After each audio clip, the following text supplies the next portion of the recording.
हरियाणा में होने वाले विधानसभा चुनाव है दर्शकों। केवल एक चरण में 90 सीटों पर वोट डाले जाएंगे। वो है तारीख 1 अक्टूबर 2024।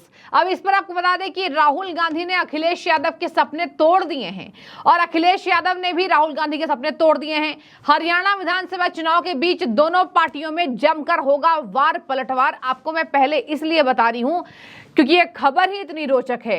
आपको बता दें, कांग्रेस पार्टी की हरियाणा में दाल खुद के बदौलत गल रही है, ऐसा कांग्रेस पार्टी ने दावा किया है। इसके साथ ही मुख्यमंत्री चेहरे को लेकर भी कुमारी शैलजा का बड़ा बयान सामने आया है कि जो आलाकमान तय करेगी उसको हम यहां पर घोषित करेंगे। अब ऐसे में रस्साकसी के बीच ये है बातें कि एक तो हरियाणा में भूपेंद्र हुड्डा ये कह रहे हैं कि पार्टी का वर्चस्व बड़ा है, बीजेपी का कोर वोटर्स नाराज चल रहा है, तो इसी वजह से कांग्रेस अपने दम पर यहां चुनाव जिता ले जाएगी। अखिलेश यादव ने हरियाणा में मांग ली यादव और मुसलमान बहुल्य सीटें। कांग्रेस ने बोल दिया हम नहीं देंगे, हमारे पास काफी बलबूते हैं अपने अकॉर्डिंग, जो हम अपने अकॉर्डिंग चुनाव जीत करा सकते हैं। इसी रस्साकसी के बीच हुआ वार पलटवार का यहां पर फेज 1 शुरू इसलिए दर्शकों, यहां पर हरियाणा के लिस्ट उम्मीदवारों के स्क्रीनिंग कमेटी की बैठक के बाद आने वाली है और यह स्क्रीनिंग कमेटी की बैठक कहा जा रहा है कि कुछ हफ्तों में हो जाएगी। हरियाणा में यहां पर बीजेपी ने हमेशा नॉन जाट यहां पॉलिटिक्स की है, जिसका फायदा भी मिला है। मनोहर लाल पंजाबी, नायब सैनी ओबीसी, और यही वजह है कि बीजेपी को इसका वोट मिला है। और कांग्रेस पार्टी ने यहां पर इस बार तय किया है कि हम भी नॉन जाट वाले फॉर्मूले में लुभाने की कोशिश करेंगे। दर्शकों, कांग्रेस के यहां पर वोटर्स जो हैं वो कुछ शिफ्ट हुए हैं जेजेपी में भी और कुछ गठबंधन की अलग अलग पार्टियों में। एक बात मैं आपको और बता दूं, अखिलेश यादव ने सीटें मांगी कि भैया कांग्रेस वाले हमें दे दें। हरियाणा में कहां यादव मुस्लिम बाहुल्य क्षेत्र है, वहां समाजवादी पार्टी को आप सीटें दे दें।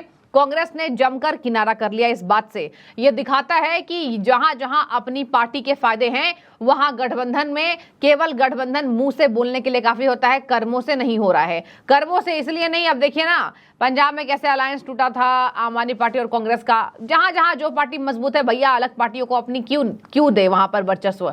और ये कोई भी पार्टी है, मैं किसी की भी बात कर रही हूँ, बीजेपी, कांग्रेस, आम आदमी पार्टी, समाजवादी पार्टी, सबकी मैं बात कर रही हूँ। तो देखिए इसी मद्देनजर यहाँ पर समाजवादी पार्टी अगर किनारा देख लेगी कांग्रेस कर रही है तो यूपी उपचुनाव में समाजवादी पार्टी करेगी कांग्रेस किनारा।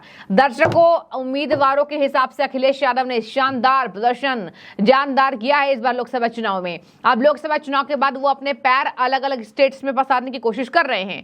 यहां पर समाजवादी पार्टी के साथ गठबंधन राहुल गांधी को फायदा दे गया, कांग्रेस पार्टी का भी वर्चस्व बढ़ा और समाजवादी पार्टी का भी बढ़ा है। अब समाजवादी पार्टी के नेता मुखिया अखिलेश ये चाह रहे हैं कि कांग्रेस के सहारे वो हरियाणा में पैर पसारे, तो हरियाणा वाले पसारने नहीं देंगे। आइए आपको ले चलते हैं, कुमारी शैलजा ने ये क्या बातें कही है कांग्रेस पार्टी के बारे में कि आला कमान हमारा तय करेगा और हम बहुत अच्छे मैंडेट से आगे आएंगे और हमारे पार्टी का प्रदर्शन अच्छा है। आपको पहले सुनाते हैं। ऐसा है, इच्छा तो मैंने लोकसभा चुनाव से पहले ही जाहिर कर दी थी, आपके सामने भी सबको मालूम, तो केवल वो रिपीट बात है।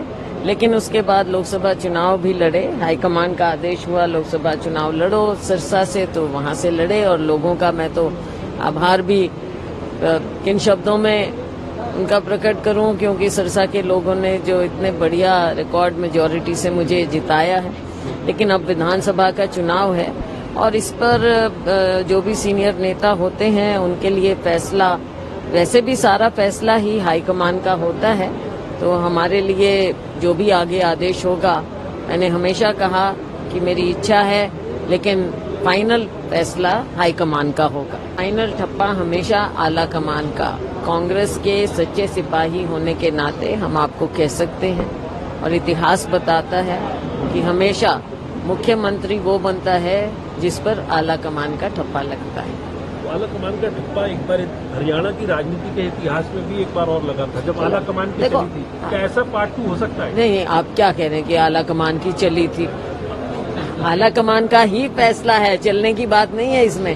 फैसला तो आला कमान का ही होता है। तो सिचुएशंस जो पहले रही, जो भी रही, मैं ये कह सकती हूँ कि मुख्यमंत्री पद का चयन बहुत से हो सकते हैं, दावेदार हो सकते हैं, लेकिन फाइनल फैसला जैसा मैंने अपने लिए कहा, अपनी टिकट के लिए कहा, चुनाव लड़ने के लिए कहा, वही मैं आपके सामने फिर दोहराऊंगी कि मुख्यमंत्री का भी फैसला आला कमान का ही होगा फाइनल।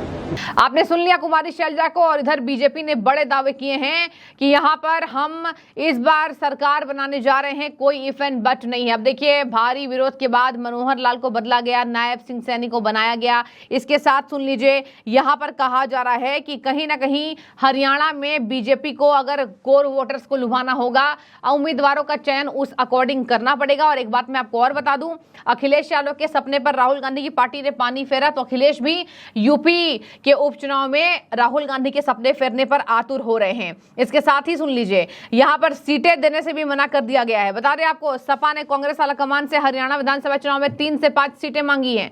सपा इंडिया अलायंस के बैनर तले कांग्रेस के साथ मिलकर हरियाणा में चुनाव लड़ना चाहती है। वहीं भूपेंद्र हुड्डा का बड़ा बयान सामने आया है, हम किसी भी सहयोगी दलों के साथ मिलकर ये चुनाव लड़ना नहीं चाहते हैं, चाहे वो XYZ क्यों ना हो। आपको मैं बता दूं, कुमारी शैलजा को एक और डर सता रहा है। दर्शकों, कुमारी शैलजा को यह डर सता रहा है कि जो बागी जो नेता ना हो जाए, जिनको हम इस बार टिकट ना दे। टिकट भी बहुत सोच समझकर कांग्रेस पार्टी देगी। अगर टिकट कांग्रेस पार्टी ने सोच समझकर नहीं दिया तो इस बार जो बागी विधायक हैं वो निर्दलीय भी खड़े हो सकते हैं, जेजेपी में भी चले जाएंगे, बीजेपी में भी चले जा सकते हैं। कांग्रेस को यह भी डर सता रहा है और समाजवादी पार्टी को यह डर सता रहा है कि हम अगर हरियाणा में पांव पसारने नहीं योग्य रहेंगे तो हम पीछे नहीं हटेंगे, हम इसका बदला कांग्रेस के यूपी उपचुनाव में लेंगे। यही है राजनीति और यही है राजनीति के असली रंग, असली ढंग, जहां पार्टियां मुखर हो जाती हैं जब अपनी बात आती है और बेवफा हो जाती हैं जब अपने फायदे की बात नहीं होती है। आपको एक बार मैं और बता दूं, राज्य के पूर्व मुख्यमंत्री भूपेंद्र हुड्डा ने कहा है कि हम कोई सीटों पर अपने बलबूते चुनाव लड़ेंगे, किसी अलायंस के साथ कोई समझौता नहीं है। यूपी उपचुनाव में अभी इधर पेच फंसा हुआ। दर्शकों, आपको बता दें, यूपी में भी 10 विधानसभा सीटों पर चुनाव होने वाले हैं। टिट फॉर टैट की राजनीति, जैसे को तैसा वाली राजनीति यहां पर दी जाएगी अखिलेश के द्वारा।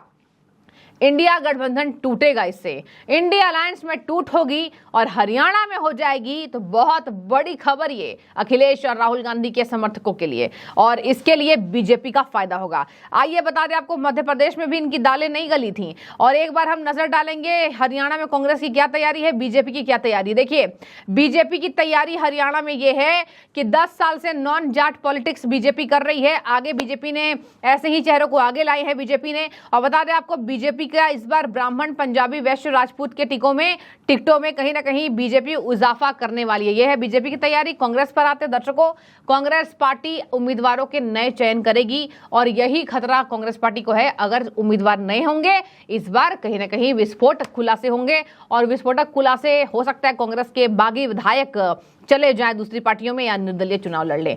यही खबर है बड़ी। और अब देखने वाली बात होगी हरियाणा विधानसभा चुनाव में कैसे भगदड़ मचती है। बने रहिए, जो भी आपकी राय हो जरूर रखिए। शुक्रिया।